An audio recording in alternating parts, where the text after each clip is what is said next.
صاحب ابتدان میں رزق کے حوالے سے اس کی فضیلت اور مفہوم اگر جاننا چاہوں اور اپنے ناظرین تک پہنچانا چاہوں تو کیا فرمائیے گا؟ اعوذ باللہ من الشیطان الرجیم بسم اللہ الرحمن الرحیم۔ اللہ تعالیٰ ارشاد فرماتا ہے یا ایھا الناس کلوا مما رزقکم اللہ حلالا طیبا، اے لوگو ان چیزوں میں سے کھاؤ جو اللہ نے تمہیں عطا فرمائیں حلال اور طیب۔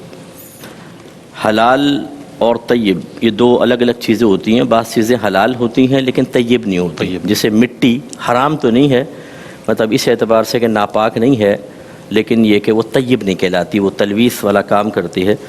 تو خلاصہ کلام یہ ہے کہ جب اللہ تبارک و تعالیٰ کسی چیز کا حکم ارشاد فرمائے تو یقیناً اس سے اس کی اہمیت واضح ہو جاتی ہے، کیونکہ اللہ تعالیٰ حکیم ہے اور حکیم حکمت والا ہی حکم ارشاد فرماتا ہے۔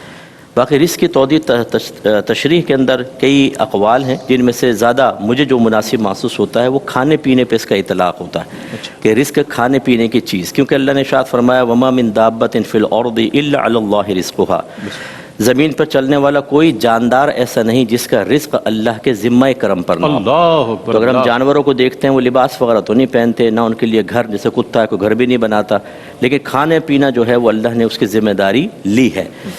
اب یہ رزق جو ہوتا ہے وہ دو طرح کا ہوتا ہے، ایک وہ جو فی نفسی ہی یا بالذات حرام ہوتا ہے یا حلال ہوتا ہے، جیسے اللہ نے جانوروں کو ذبیحہ کو حلال قرار دے دیا، ہم پھل فروٹ کھاتے ہیں یہ ابتداءً حلال ہیں، اور سور کو حرام فرما دیا۔ اس میں ہمارے کسب ہماری کوشش کا کوئی دخل نہیں ہے، یہ اللہ تبارک و تعالیٰ کے متعین کرنے سے حلال ہے یا حرام ہے۔ اور ایک ہوتا ہے کہ چیز طیب ہوتی ہے لیکن ہمارا اس کا حصول کا ذریعہ اس کو حرام کر دیتا ہے، جیسے ہم نوکری میں کام چوریاں کریں، وقت کے اوپر نہ آئیں، یا جھوٹ بول کے جیسے بیچتے ہیں، ذخیرہ اندوزی کر کے، یا اور غلط سود سے، رشوت سے، چوری سے، ڈاکے سے چیزیں حاصل کرنا، یہ حصول رزق کے جو ذرائع ہیں اس کی بنا پر چیز حرام ہوتی ہے۔ تو یہ عوام کو سمجھنا چاہیے کہ سب سے پہلے تو اس کی تفصیل کہ اللہ تعالیٰ نے فی نفسی یا بالذات کس چیز کو نہ حرام رکھا، کس کو حلال رکھا۔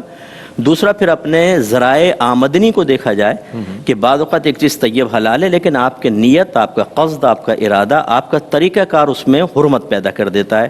جب یہ کامل معرفت حاصل ہوتی ہے تو پھر ہمیں حلال حاصل ہوتا ہے۔ ایک صاحب کو میرے درس قرآن کے دعوت دی، میں اکثر بیان کرتا ہوں، کہنے لگے مجھ صاحب ٹائم کہاں ہوتا ہے، بیوی بچوں کے لیے رزق حلال کمانا بھی تو عبادت ہے۔ میں نے کہا رزق حلال کہتے کس کو ہیں؟ سوچتے لگے، پھر کہنے لگے آپ بتائیں۔ میں نے کہا یار کما آپ، یہی بتانے کے لیے تو بلا رہا تھا، بتاؤں میں، پھر سمجھایا۔ بہرحال تو یہ لوگوں کو سمجھنا چاہیے۔ نہیں، بہت اچھی بات ہے۔